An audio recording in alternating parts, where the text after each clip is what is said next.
All right. Ladies and gentlemen, thank you so much for joining us. Welcome to Aspiration, Inspiration with me, Jason George. And as always, we try to inspire before we expire. And it's all about sharing our stories from our colored communities, about those of us who reach success, and telling us how they got there and inspiring those who may come after them. Today, we're chatting to the illustrious and probably one of the best goalkeepers to come out of South Africa, Mr. Moeneeb Josephs, the slim cut. Moeneeb, thank you so much for joining us. Thank you for having me, Jason, man. It's an honor to be one of the first on this show where you get to speak to our people, and I'm happy to be able to speak to our people, man. It's a big honor for me, to be able to reach our people. Thank you for reaching out to me. No problem at all. Moeneeb, so you are probably one of the most decorated goalkeepers in our country, and to me, and you are successful at a point where you're successful now. But I want you to tell us about Moeneeb. Where are you from? What was your upbringing like? And maybe share a bit about that, and how you rose to the glamorous life and to glory in South Africa. Yeah. Glamorous life. Don't be fooled by those movies. Don't be fooled by the movie. No. Listen. I come from Portland's Mitchell's Plain. I grew up there as well.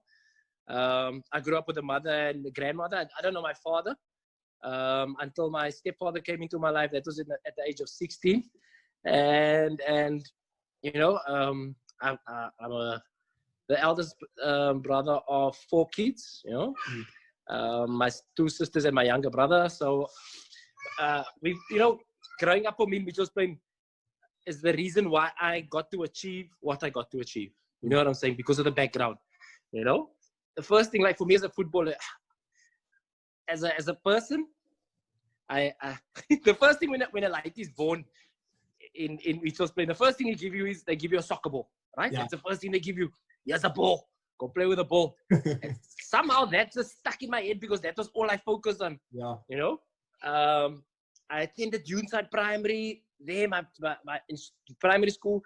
That is where I started my football journey as well. I attended Rocklands High. In Rocklands High, when you get to that teenage year, somehow it just takes a crazy your life. Is now you're becoming a big boy, you're realizing things when you're a big boy, and you started to take parts, and you're dabbling here and you're dabbling there, just finding yourself, in Mitchell's Plain. So, but that community was very important for the person that I've become and the character that I have, because. Like you say, I've achieved illustrious. I don't see those things in my eyes, But because what I have achieved, it was all because of my background, man.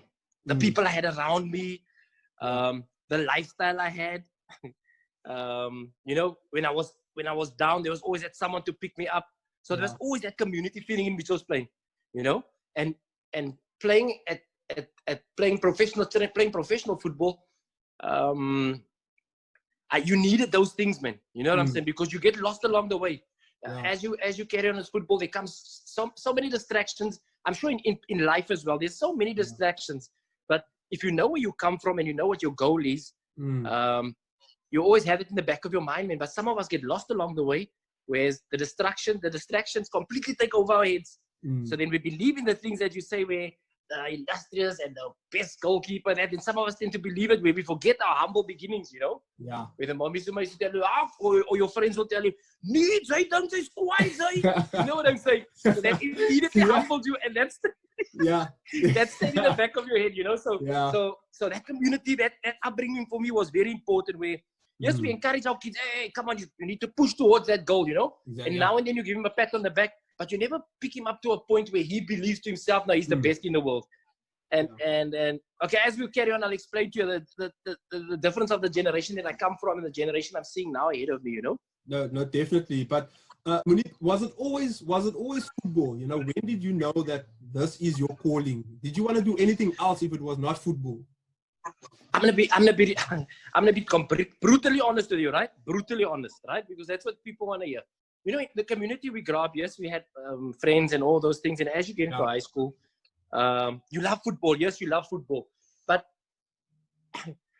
you could never really, the only place I could see football and visualize that I really wanted to become a footballer is when the Bale started taking place. That annual tournament used to take in April there in Westridge called the Bale tournament. So that was the only time that I really could visualize what I wanted to become as a footballer. But the thing that you saw close to you and what was surrounding you is the gangsters. You know what I'm saying?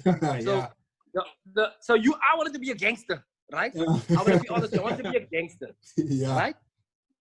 And and it's important that you remember as well. So that background, so I took on that whole persona to be a gangster. But you must remember, I had spiky hair and I had straight teeth. So they look at you in the community and they think to themselves, listen, this boy, how can this one be a gangster? This isn't a purdy boy. You know what I'm saying? Stuff like that. Purdy boys.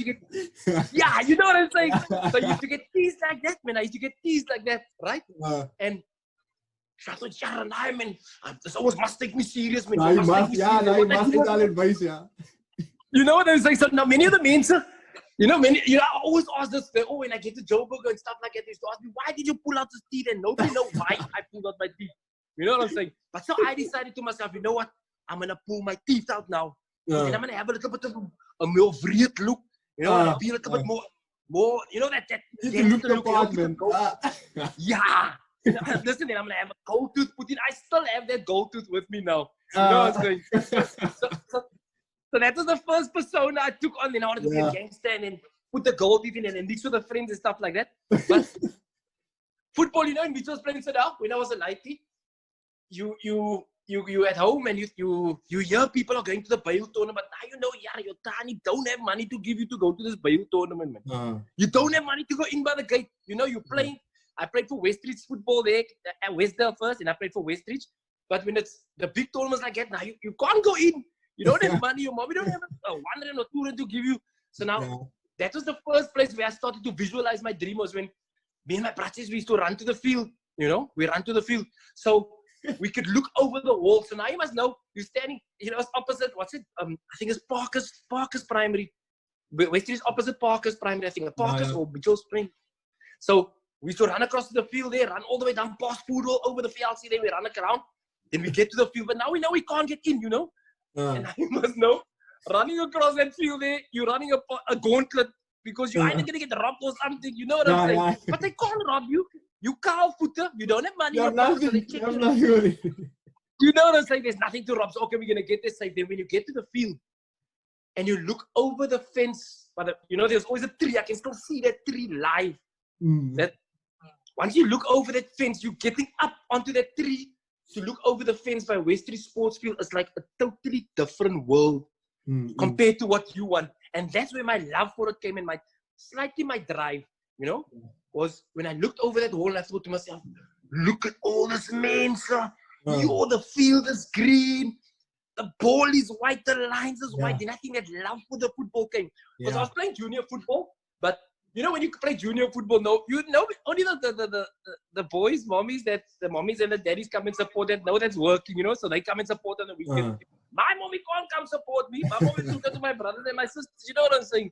So I'm alone by the field, on the field there. So you're playing, but it's not that same feeling, man. Like, I want to be here. This is to let time pass by. And you get to spend time with other boys, right? But looking over that fence there when the Bale tournament was there, just peeking over like that, it's a totally different world, and that's, I think, where I got captured into wanting to be a professional footballer. You know, yes, school was important for me, but I just had a different calling, man. You know, like for example, I can see intellectual guy, someone who knows what he wants in the school and stuff like that. You can see it, man. You know, but each of us have different callings, and it's how we respond or how we attack that calling. That's one thing. Because now you have this. I'm sure you probably have this thing is journalism as well, and you're attacking it. You know what I'm saying? So you're attacking that calling, and my calling was football, and education was just not one of my strong points, but it's very important in our careers as well if we do decide to go to the football world. So football was and always a part of my life, always been. No, definitely, and I mean it's evident, you know, and I think I agree 100% with. You need to find what you're good at, man, and pursue that. It doesn't have to be. You know, the normal, you know, you need to be educated and highly educated and you need to get these degrees. I mean, if you're good at something like football, look at guys like you and the other guys that are making it professionally. And, you know, that is if that's your passion, you need to pursue that. I think one thing that I was also asked, and I'm also very curious about, is where does Slim Cut come from?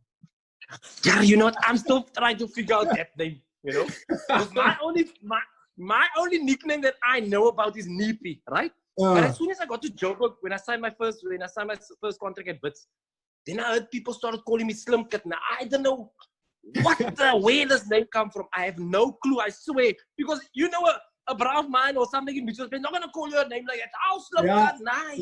My nickname in Mitchell's Plain was Nippy. That's how everybody knows me. You know what I'm saying? That is it.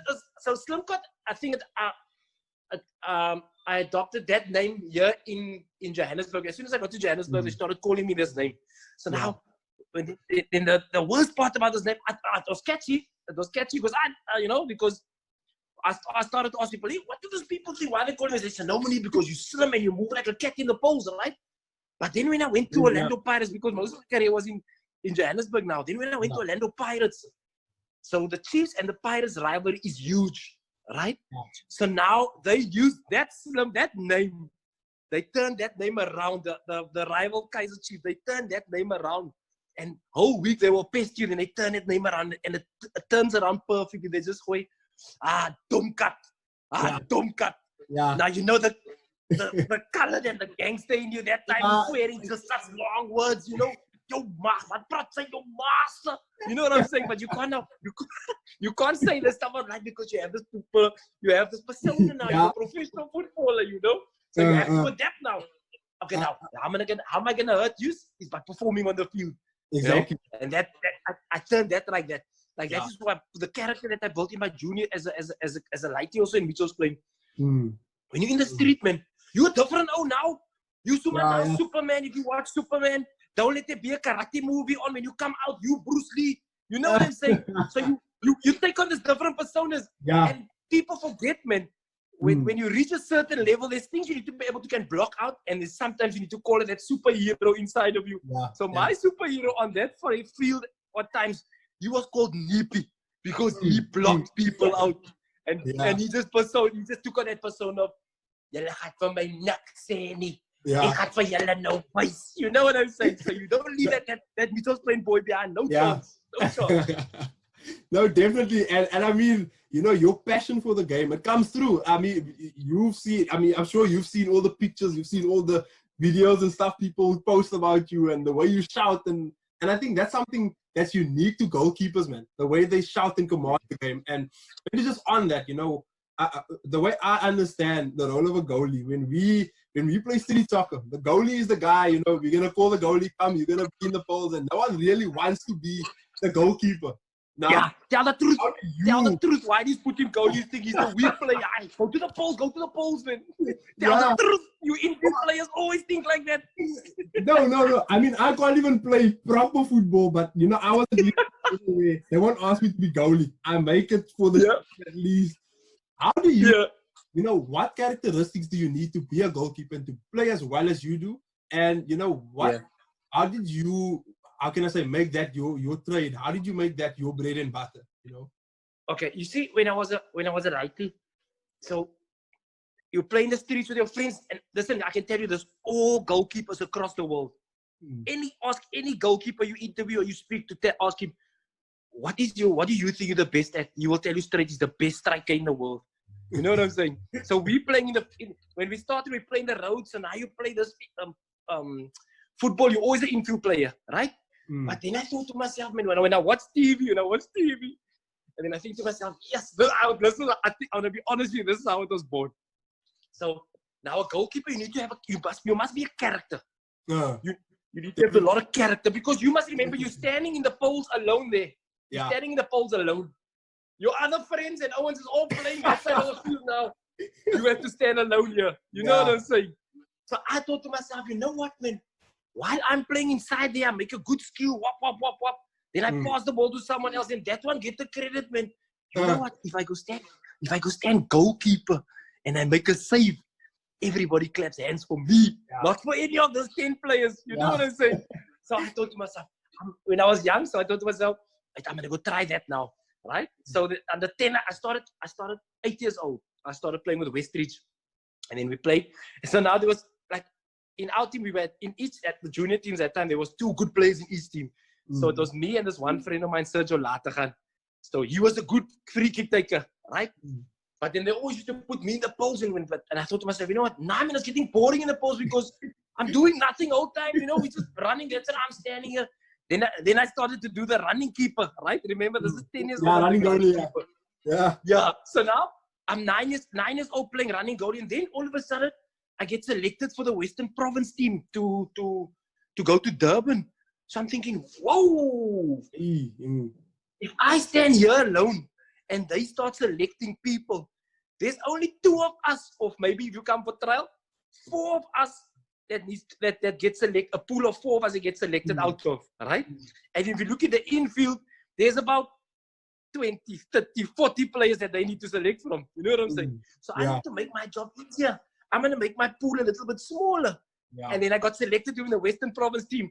And then I thought to myself, this is it. Now I want to be a keeper now. But as the years went on, I started to get bored, man, because junior football, the goalkeeper sees the action. Very little. He sees very little action. But then as you grow into the years, it gets better and better because now the players are all getting bigger and players are getting better, right? So now obviously you're starting to improve as well. And when I moved on to Westridge Rovers, there was a coach there named Mr. Gregory Jack, and he played Gregory Jack and Russell Girling. They played important roles in my football because you don't have goalkeeper training at that age. You don't have goalkeeper training at 11, 12 years old, no. But they emphasized where they're going to at least do something for me. You know, and then I started to like it because I get to throw myself in positions that, you know, that nobody gets to do. I get to fly around. I get to be dirty. And I love being dirty, you know, I love being on the floor and being like that. So that's when I started to love it. But as that happened as well, because I'm a very talkative person as well, they say a goalkeeper has to be a leader, but that you learn as you go along, man.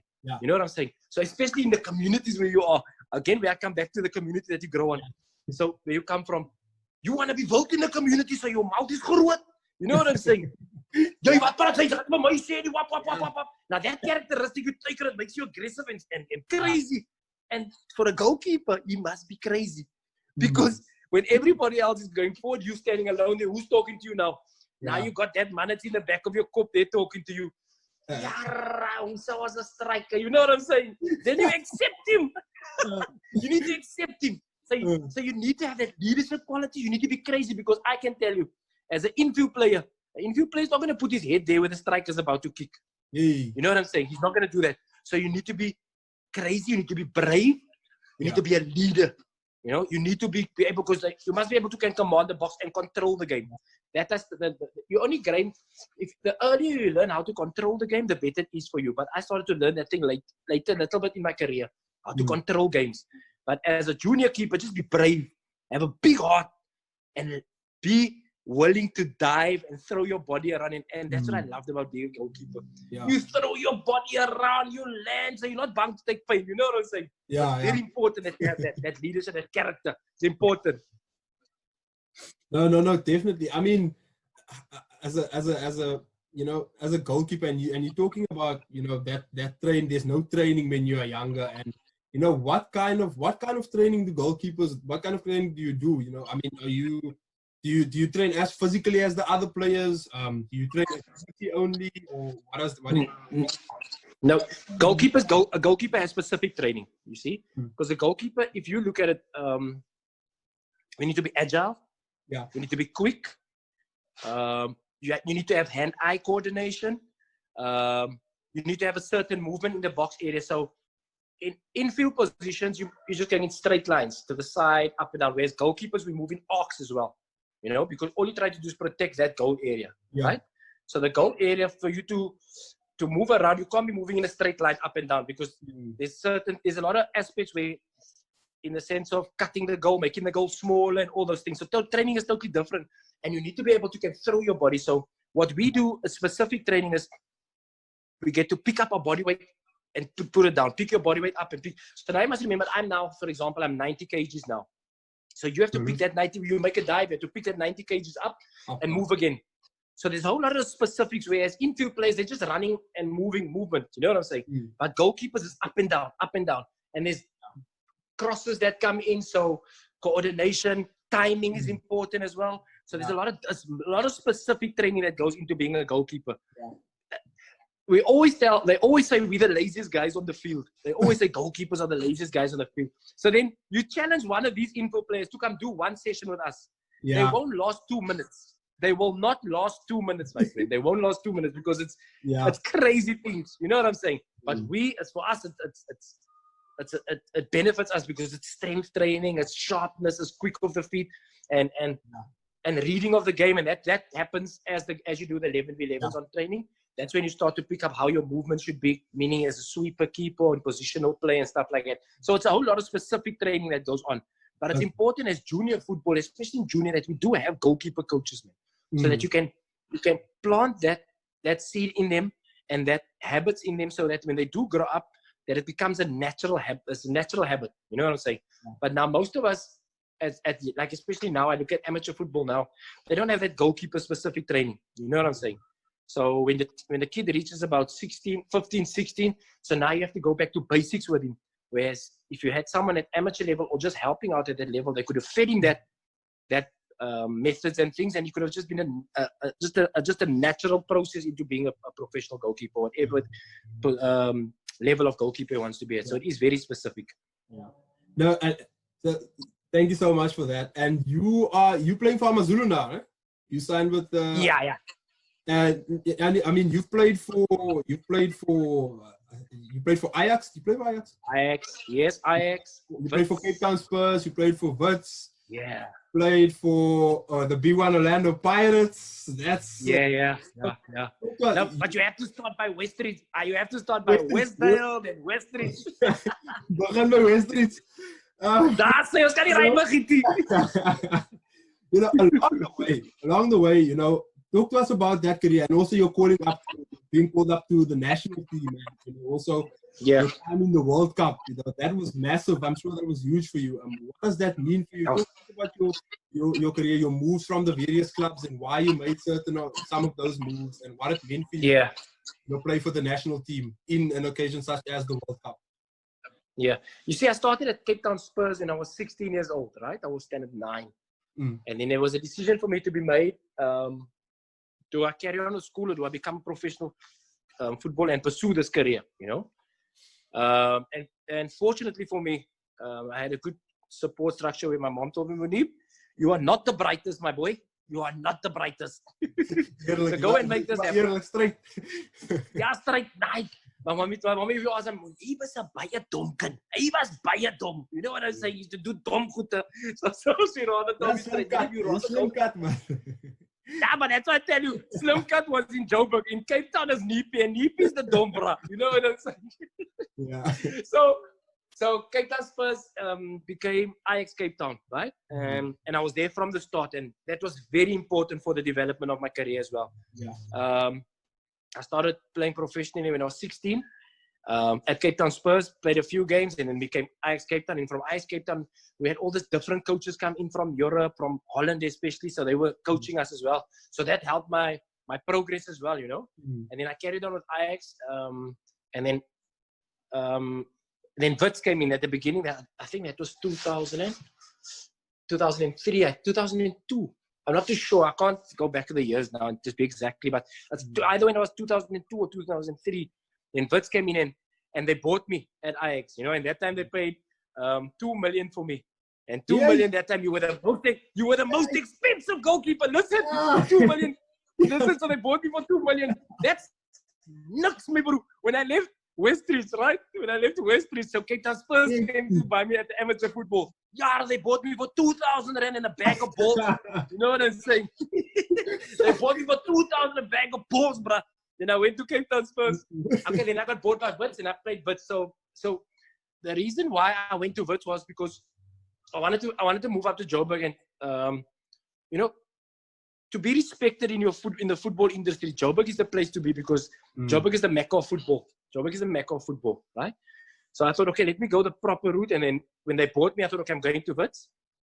So Coach Boobie Solomons was there, and I'm grateful for him as well, that he was the first one to bring me over to Johannesburg. So I felt, was, you know, moving to a different city, and you being from Cape Town, you know, if you move from home, you must a mommy's boy, man. You know what I'm saying? You're a mommy's boy, so it's difficult leaving the home summa, you know. But fortunately, my wife was with me. We moved to Wits, and then got to Wits. The first half of the season was good.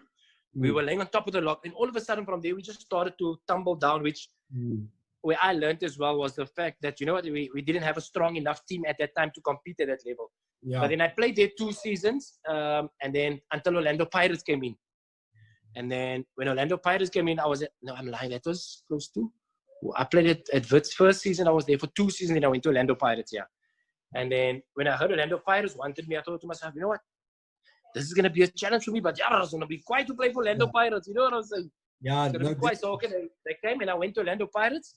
And when I got to Orlando Pirates, that was a different world, completely different world. But because of Wits, I was grateful for the preparation for that, you know, because going to a team like the Orlando Pirates, that's so much result-driven. You know, it's very result-driven. The supporters are passionate about the game. The supporters are crazy, bro, crazy. Because when I got there the first 6 months, I started playing.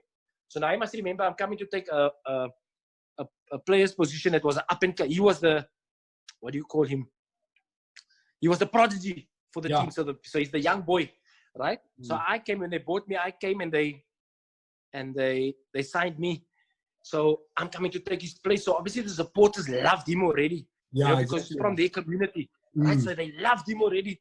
So I came to take his place, and then the first 6 months was horrendous for me. It was the worst time ever, you know, because whenever I went out for a warm-up, the supporters used to boo me. The supporters boo me for a warm-up, and for no apparent reason, just because I'm coming to take one of their players' places, you know. And I was at that point where I wanted to give up already. I told my wife already, no, I want to leave, man. I can't handle this anymore, you know. I'm come here to play for this team, but the supporters don't want me here, so what's the use, you know? And it was a complete battle for me where I wanted to give up already. Luckily, my wife she was the one that also, she's very supportive, you know, and because of her as well, she played a very big part in my football career as well, because at many times I would have given up already, you know. But you needed that backbone, and she was that backbone for me, you know. And then I got so far that I wanted to leave, that I phoned John Comite. I told John Comite, listen, I want to come home. I can't handle this anymore. I want to come back to Cape Town. Then spoke to my brother-in-law, spoke to my uncle, you know. My uncle also played a big part. Uncle his name was Yasin Mohammed, big part in my career as well. And spoke to him, and then they told me straight that, you know what? This is the challenge that you accepted, man. You know, this is the challenge that you wanted. And now that the challenge is right in front of you, you want to turn away and go away from the challenge. You know? And then in the back of my head, I just heard Neepie say that, the boy from Mitchell's playing, say, yo, loop weg, my bro. Wil sy weg, loop my bro. Wil sy weg, loop jou bang ding. And then, you know what? They changed my mindset just to accept this challenge, you know? And then that boy from Mitchell's playing that you never put away, you never put him in, he's the one that came out and said, what? Jesus, no. You know what I'm saying? Then I accepted the challenge. You know what I'm saying? And my main aim was to turn the supporters around. And the way I was going to turn the supporters around was being my best. The entertainer. I know I can only entertain and be a good goalkeeper, and stop worrying about the things that I cannot control, you know? And what I couldn't control was selection. But what I could control was my performance. You know what I'm saying? So before all that happened, I was worried about the supporters, and that's things you can't control. And I took that journey. And you know what? From that day, we won titles, we won things, you know. And what was the biggest? I think what was so comforting for me and so satisfying for me was when I won Orlando Pirates Player of the Year there. You know, I won Player of the Year. That for me, was such a great achievement, because from what I had to go through to get to that point, and, you know, turn everything around, and that for me was a great achievement there. And, you know, we won many things, and my career went well, you know, and then we got to a point at Orlando Pirates where Senzo was coming through now, you know, the younger goalkeeper is growing nicely. And it was either time for me to move on, or, you know, try and compete with him and keep him static, you know what I'm saying? And which would have been so unfair of me to keep him static. So I thought to myself, you know what, Moeneeb? You've done what you needed to do at the team, so time to move on. So then I left on a free to Wits, and I went back to Wits again. And then it was a totally different world there because I lied. Before I went to Wits, I was still at Orlando Pirates, yeah. And in 2010, I won Player of the Year. Then the World Cup came along, and that was a completely different. That was football at the highest level, which I thought playing at Orlando Pirates, that was the highest level of football that I'll ever achieve. But then playing in the World Cup, that is a dream come true. Because as a lighty, when you're playing in the road, we go back. I'll always take us back to where we come from. Yeah, no. When you go in the road and you see the World Cup come on the TV, now you want to be that OT on the field. You want to be that OT you see on the TV. Hey, I'm Maradona, wow, and him. So that dream always stayed with you, man. It always traveled with you. Whenever TV come, I'm him today. Yeah. You get to, and then when you get to a World Cup, bro, and you think to yourself, I'm getting to live my dream. Yeah. You know what I'm saying? You get to live your dream, bro. And I always used to wonder to myself, like I tell the story always, I always used to wonder to myself, why do people, when the rugby players, when they're standing singing the national anthem in such major competitions, why do they always cry, man? As I'm standing there, we're about to line up against France, I'm standing like this, bro. And the national anthem starts playing. You close your eyes because you feel the nerves now. You close your eyes, and as I close my eyes, I feel a lump in my throat. And what flashes in front of me was those times when I played in the road, those times when I looked over the fence to see Westridge, all that little clips just play in front of me, just flash by you so quickly. Yeah. And at that moment, when you open your eyes, you realize, I'm living my dream. I'm so fortunate I get to live my dream that I had as a youngster, and you get to live it out. You know what I'm saying? It's unbelievable. Unbelievable. That's incredible. That's amazing. Thank you so much for sharing that. And talking about winning Football of the Year at Orlando Pirates and all of that, after all of the challenges that you endured, I think it's just, again, reaffirming, all the hard work that you put in, it paid off in the end. I think that's incredible. I wanted to ask you about some of the, some of your challenges that you endured, and not just as a footballer, but in your personal life as well, maybe, if you want to say, and how you overcame those things. How do you stay sane, make it through hardship? Of course, we don't come from rich families. I don't come from a rich family. I don't come from that background. You know what I'm saying? I come from my mother raised me. My mother and my grandmother raised me. My grandfather was there till a certain point, and he passed away as well. Right? So when you're living in Mitchell's Plain, for example, so now you're with your friends and all those things, and you get influenced here and there because, wanting to be a gangster, we always used to say, we have this belief where they say there's this stupid saying that they say is, a poison is nie geskrywe nie. Where they mean like a girl doesn't really matter what she speaks. You know what I'm saying? Because what they say don't matter, right? So now I'm growing up as a teenage boy, and now I'm with my friends because now they make you believe in this lie of, hey, we broers and we all this goede, and we what we say is matter. We cake each other and we cake for each other, right? So now what you started to believe in those things that they say, because they're even the same like me, man. That's in my broers, we know what we're speaking about. So now for my mommy to be able to say anything to me was a bit hard for me to accept because, mommy, you a girl.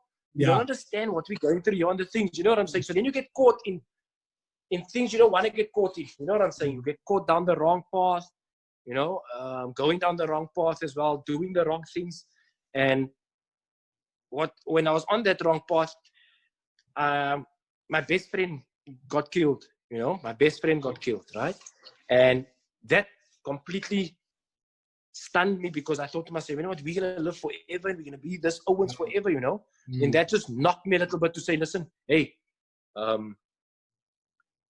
life is not all about hunky-dory. There's challenges you're going to face here. And this was a challenge for me to deal with because I was doing my football as well. And I wanted to be this gangster, so I had to choose, And then when my friend passed away, it brought me slightly back onto the path again, But then in the football world again, you have other challenges where I also faced, where I remember I was playing in a tournament in Cape Town, and but growing in Cape Town, you learn to overcome those challenges. You know what I'm saying? Because that's just normal. We just a community like that where we don't accept things lying down. you know what I must say? Jy, ons staan nie terug nie, man, ons staan vast. You know what I'm saying? Ons staan nie terug nie, ons staan vast. Yeah. Then I went to play in this tournament in Cape Town in December, but the whole December I've arranged with my club, listen, I'm not going to play in this tournament. I've played football for 5 years straight, and I never had a break, you know. So this tournament that was being organized was a Chan tournament, and it wasn't a recognized tournament. So the clubs weren't sanctioned to release the players. But in my club told me that's fine, you can go. So I went in December and I enjoyed myself. I had a holiday, thinking, you know, I'm not going to be part of this tournament. But then all of a sudden they wanted to put a suspension on me because I never played in the tournament. So I had to join this tournament. So now you must know, mentally I wasn't prepared, nothing to be in the tournament. Because I was off and I was thinking to myself, I'm relaxed, I'm partying, go to the cure, you know what I'm saying? So then they put the sanction on the team, and then I had to go. Otherwise I was going to be suspended for a while. So I got to the tournament, and then, okay, I thought Ito Kune was playing in the tournament and he was doing well. Then we came to the Nigeria game. My coach also came to, Gordon Egerson came to speak to him, and he told me, listen, Moeneeb, you know, don't worry, you're not going to play. I just need you there for morale and to keep the team together and stuff like that. I thought, fine. I'm not even going to mentally prepare to play, so I'm just going to be there as that. Yeah. And then the Nigeria game came along, and Ito Kune got injury, got an ankle injury. So I'm thinking they're going to play the other goalkeeper as well, because I know mentally, I told him as well, mentally I'm not ready for this. You know, I'm not ready for this. But then he threw me in against the Nigeria game, and I thought to myself, this is going to be hell, because I'm not prepared for this tournament. And then I made a mistake, bro. And as I made the mistake, so my mom then came to watch everything. So the game was over the night I get home. Then the sports minister's on the news, Fikile Mbalula. And he's ripping into me. He's telling the nation, Moeneeb is such an embarrassment to his family and all this thing. And I think to myself, you know what, this guy doesn't even know how my preparation was for this, what everything was, but he's straight hammering, singling me out. And it's not, you see, that's what I always tell people, you know, people always tell me, football is a lekker game, Moeneeb, yeah, it's lekker. So he went out and said, Moeneeb is this embarrassment. And I thought to myself, yeah, then the nippy at the back of my head thought to myself, yeah, as ek 'n man net die man in die hande kan kry, you know. Net vir hom in die hande kan kry. But then that completely put me back as well. It put me off, you know, completely. Imagine the whole country on the live news, he's speaking these things, you know. But then that factor came in where the community again, ek gaan vir jou wys nou, man. Jy gaan sien. And you know what happened as well? That we must never lose faith or hope in what people say. You know, we got the people that we trust and the people that we know. Never lose faith. Never lose that background. Never lose it, because they're gonna be there to push you back up. You know. And so that year, that happened for me, and I was demotivated. But then as soon as the season started, and then I worked so hard. I got goalkeeper of the year for the PSL. And then who was the one that had to give me the award? Fikile Mbalula. You know what I'm saying? And he was the one that had to give me. Big shoulders. Ook 'n big shoulder teen myself. Nou staan sy wys raak. You know what I'm saying? So there's big challenges, man. But that's why I say it's very important that we not forget where we come from. Because where we come from gives us that toughness, man. Yeah. Because circumstances is not always lekker where we come from. It's not always lekker. But it puts that person in you and that drive in you. I want, no matter what, man. Yeah. I can always be better. I'm going to show you I'm going to do better. You know, and that is important what my community has. That's in my system where I'll never lose that. And it was very important for me growing up. No, definitely. And you know, you're talking about your, you know, Ito Kune, and you know, I must admit, for the longest time, I was a Kaizer Chiefs fan. Playing for the rival side. So when it's a Soweto derby, you know, that's who I was shouting for. But I can relate more to you and your story, and you know, that kind of rivalry. You know, what was that like? With, you know, like in the world, you have Lionel Messi versus Ronaldo. You know, how they in South Africa with you and Kune. You know, and for me, it was always, I only saw 2 goalkeepers in this entire country, you know, and now you have guys like your, is it Ronwen Williams and you know, all those guys Ronnie doing really well. And but how was that rivalry for you? You know, you know, what's the relationship like? Now it's unbelievable, you know. So Ito you know, when we before we when we get to national teams, right? So that's where we are all on normal, and you know, we're friends and good friends, and we speak and we're good teammates and stuff like that, right? But as soon as it came to derbies, my first derby, as soon as it came to derby, I stood and I thought to myself, hey, Itu, I want to greet him, wah, you know? And then he just gives me the stone face, you know? And I'm thinking, what the hell? What's wrong with this, bro, you know? Because now we went with national team first, and now here all of a sudden you give me the stone face, you know? Yeah. But then as I started to pick up more, then we realized how big the derby really is, because for us it's just another football game, right? But then I started to realize how massive this derby is. Oh, and you must know, we must know that at the teams they have crazy beliefs, you know? Yeah. Crazy beliefs, you know? Like, I never understood why I can't shake his hand before the game, you know? Because then they told me, no, we need the muti here, you can't. You take the luck. Yeah, the muti or the luck, you know what I'm saying? And I asked him, because the first time I got to Pirates also, when I saw this thing, I thought to myself, what the hell are we doing here? You know? Because you jump in a bath and you do this mad stuff before the games and stuff like that, you know, to win a game. What the hell? What the hell, man? But obviously, as their culture and they believe, you know. So I started to understand that. And the fans. And then when you got to the day, it's very. My friend, the country is separated in half, especially in Joburg, you know. Before derbies, you have media day every day, but you don't want to go out into the road because you're going to get pestered every day, right? Every day, wherever you go, you get pestered. So a week before the derby, you go to training, you go home, and you stay in your house, because it's a massive, massive game. People bet their houses and stuff on those games, right? So then as the years went on, and then I told Itu Kuhn, Itu, why do we don't do this, man? You know what? Let's go out and entertain these people, man. Let's show these people what we do. That's why you always used to see in derbies, we'll go on crazy. Yeah. Because he started to understand as well, like, it's true that this man say, you know what I'm saying? Everybody's eyes is on this game, so we go flying and we do whatever we can. When we celebrate, we rip our shirts off and we go crazy, you know what I'm saying? Because then we start to enjoy the derby as well. You know, you start to enjoy the derby, because now you get that passion and that feeling for the game, because you're enjoying it. You're not all tense all the time, you know what I'm saying? But the worst part about this derby is when, if you lose, bro. If you lose, you don't come out of the house for a week because you're gonna hear it everywhere. Right? But as soon as you win, my friend, you are a king. You are a king wherever you are. You know what I'm saying? So at first, I never understood how big this derby was. And then as the more derbies I started to play, then I started to feel this was unbelievable.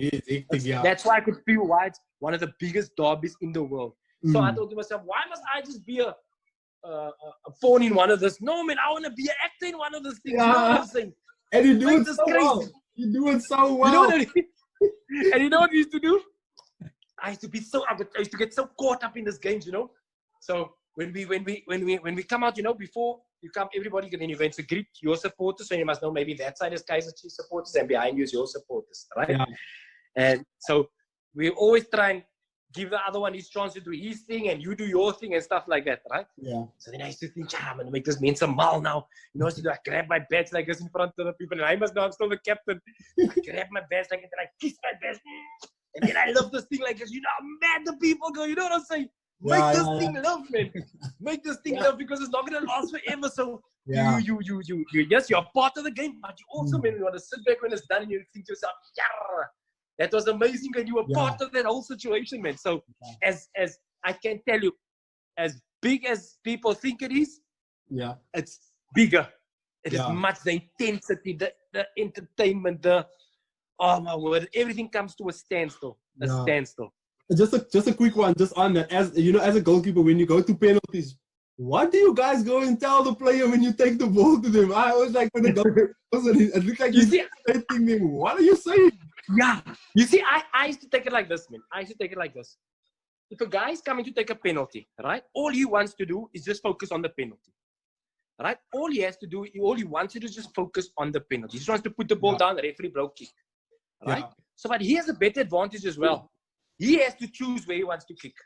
So the advantage to him is, say, 70 to 30 to the goalkeeper. Right? That's his advantage. He just gets to choose. We must guess where he's going to go. So I thought to myself, you know what, man? I'm not going to allow him to settle down. So as he's coming, walking from the halfway line already. Yeah. All he wants to do is just to be concentrating. Yeah. And I thought to myself, you know what? If I catch you before you come to this goal line here, I'm going to tell you of things you don't want to hear, things that you're going to make you laugh or stuff like that, so that I can just get a response. Once I get a response from him, that means to me that his concentration has lapsed a little bit. So he's listening to me. Once he listens to me, so now I close that scale a little bit. Maybe I turn it now to 60-40. And maybe that's all I need. You know what I'm saying? Because once he responds to me, now his mind is a little bit focused. So all he wants to do is put this ball down, and I don't allow him to get that ball and without him hearing my voice. Yeah. As soon as he puts that ball down, now I've read the situation and all that things. Now I can tell him what I want to do. Yeah, so now I told the scale around. So then you get the bigger boys. You get the bigger boys, the good ones that, they just switch off. You know? Yeah. So, but if it's a normal South African boy, I'm going to turn this whole thing around now. Yeah. So I turn that scale so around and I tell him, I make the scale tilt 70-30 in his favor. Because now I'm telling him where I'm going as well. Because I saw already where he wants to go. So I plant the seed in his head. So there's more thoughts. There's too much thoughts going in his head. And that is what I try to achieve. And most of the time I never succeeded, but a lot of the times I did succeed. You know what I'm saying? A lot of times. Moeneeb, I wanted to ask, with all the, and I know you are very, very humble about achievements, and that's amazing. You were once the most capped player in the PSL in South Africa. You've won Players of the Years, you've won Mans of Matches, you've won all of those awards. How do you, being signed for prices like 2 million and probably much more later, how do you stay grounded? How do you remain humble? Because because now I'm a boy from Tafels of now, and I'm interviewing you. What the hell can you see? You see, then you forget. That's what I tell you. You can never forget. You remember that guy? If you remember the guy I told you about, Nipi, right? That's why I say he's very, very important. Yeah. Because you will hear him in the back of your mind saying, they don't just quiet, they don't just quiet. You know what I'm saying? But you can never forget where you come from. And that's what I'm ultimately saying. You can never forget where you come from. Because as much as you've achieved in your career there, if it wasn't for this starting point for you and your community, that was impossible. That was impossible. That achieving that was impossible for you. So you have to always remember where you come from and know, man, that what you've done throughout your career and what you have achieved throughout your career, you worked hard because nothing was given to you easily, man. Yeah. Nothing's going to come in life easy. So you have to work extra hard towards getting that. And knowing once you've achieved something, appreciate it a little bit, man. Once you appreciate it more. You know what I'm saying? Because you have to work to earn that. So you're saying that your boy from Tafelsig and if you look at it properly, you interviewing a brother that stayed 3-4 roads away from you. One main road, maybe Spine Road or Ice Leaf. You know what I'm saying? So it's not that much of a difference. You know what I'm saying? But you see, most of our ladies forget this, man. This is the problem I have with the generation of today. Our generation, like when I started playing, we used to go out onto the field to entertain and wait for people, the newspaper or the news, to speak good about you. You know. But we have this generation today where everything is about me. It's the me generation.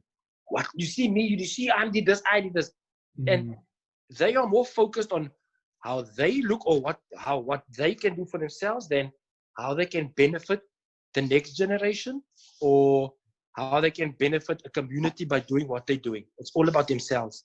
And that is where they get lost, because if you look on Instagram and all those things today, like I told you, I watched live the other time, right? I watched this the first and I go check the lives out now. Then you'll see a guy sitting in front of his trophies, sitting in front of all his trophies that he's won. Yeah. What are you trying to tell the people? Look what I've achieved. You know what I'm saying? What? No, man. What you do on the field or whatever path you have taken, what you do there, that should be what the people recognize me. Not you trying to show people, see how good I am. Like you'll see players of today, they'll go on Instagram and they'll post a lot of pictures of see the goal I scored or see this bender or see how good I did that. They don't allow people to speak about them. They want to force that onto you. You see how good I am. So the ladies forget, man, that who they are. They're forcing it onto other people. No, just stay in your lane.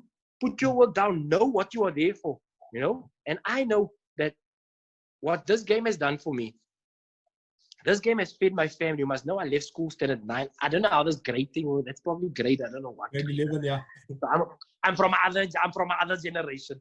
So I left school early. So football was the only thing for me. And this has afforded me a life I could only dream of. And I'm grateful to God every day that He kept this sustenance for me.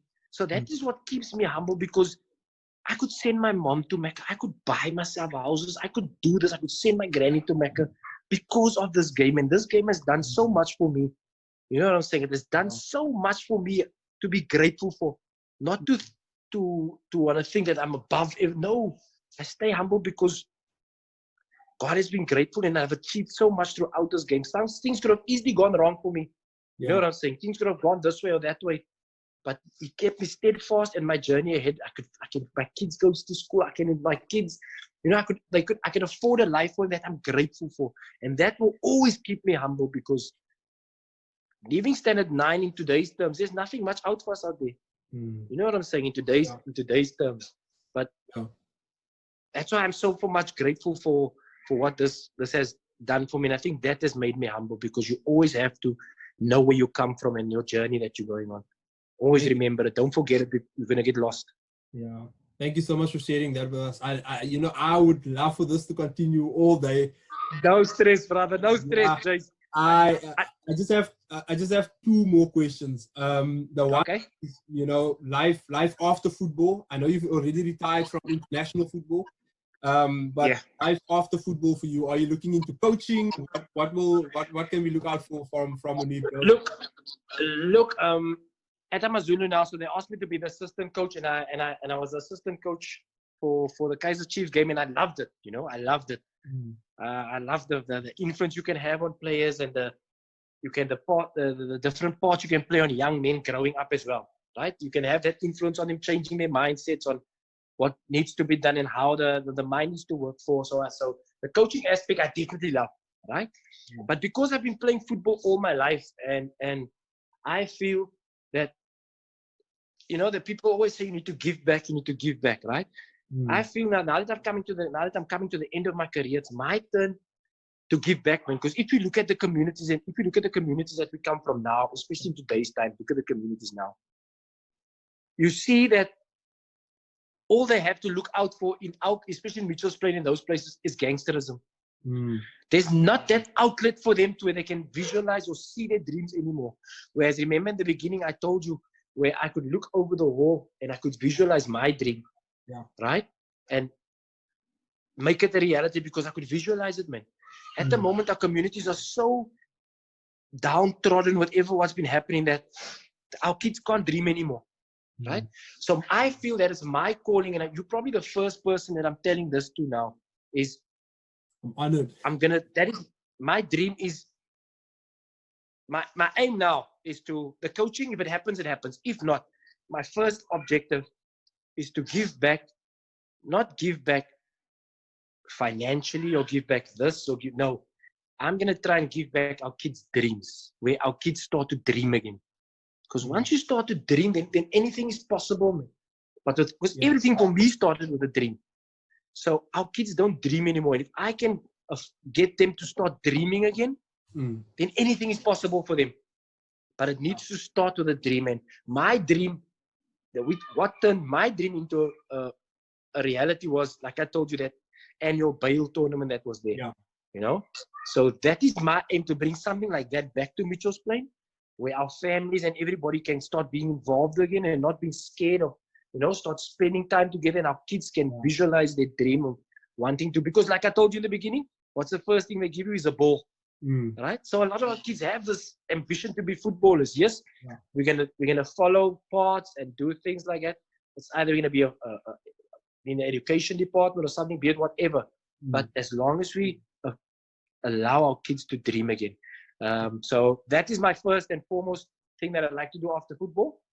I'd like to be in coaching, but I just feel that's my calling now, man. Because while I was playing football, that was my focus 100% because I wanted to get the best out of football and achieve whatever I could while focusing right there. So I didn't want to be focusing there and then meanwhile focusing on trying to do that. There's too many things. So now my football is nearly done. And I'm grateful for it. Alhamdulillah, I can focus fully on giving back to the community. And that is what I'm going to be trying to give back to the community. We're starting our foundation soon, and that will all be in the process and things like that. And we'd like to start a book or something like that. This is all things I'm telling you for the first time. Yeah, I'm told nobody yet. So these are all things. But that's why I was so happy to speak to Jason, because I know you will get into our communities where they can relate to people like us. They can our people. They can relate. So you get the message out there, and this is my next step, inshallah, in my career now. I'd like to start a book. I'd like to start a foundation as well now, and from there, hopefully, everything will go to benefiting our youngsters and uplifting our community. No, definitely, and I mean, I'd love to get involved as well if there's an opportunity like that. But that is what sorry, Jay, but that is why I took this. I'll tell you. Listen, Jason, I'm someone I wear my heart on my sleeve, and I can't be. Can you swear on here? Because I just want to say I can't be a bullshitter, right? I can't be a bullshitter. So when I saw, to be frank, sorry, man, because I wear my heart on my sleeve, and when I saw your thing that said aspiration, I thought to myself first time, I want to be involved with this because that already captured me. You know what I'm saying? So, however you can be a part, I will definitely bring you on board because what you are doing is for our communities. You know what I'm saying? So who knows how it can affect. So I will definitely, whatever path however I'm going to need this journey or go on this journey, I will definitely let you know, listen, Jason, this is how we're going to go about it. And I'm going to need you on board as well. No, definitely. I mean, I'll try to stay in touch as well for that. Moeneeb, of course, because now you have, and listen, you have this conversation on record there. So just press record whenever you can't say 90 man prab zank, you know what I'm saying? No. So you have it now.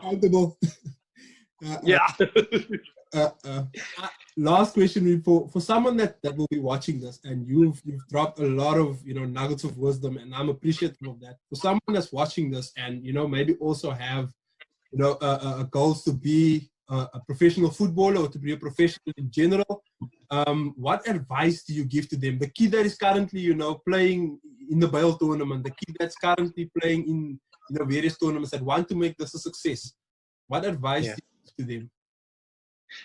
Don't wait for things to happen, man. Go make it happen. That's in your control. If, for example, you're a footballer, you want to be at your best at all times. Train hard, work hard, so you're making things happen for you. You're not waiting for someone nowadays, for an agent. Like I always hear a lot of youngsters say, I'm waiting for this guy to organize me a trial. I'm waiting for No, you have an opportunity at training. Do your thing there.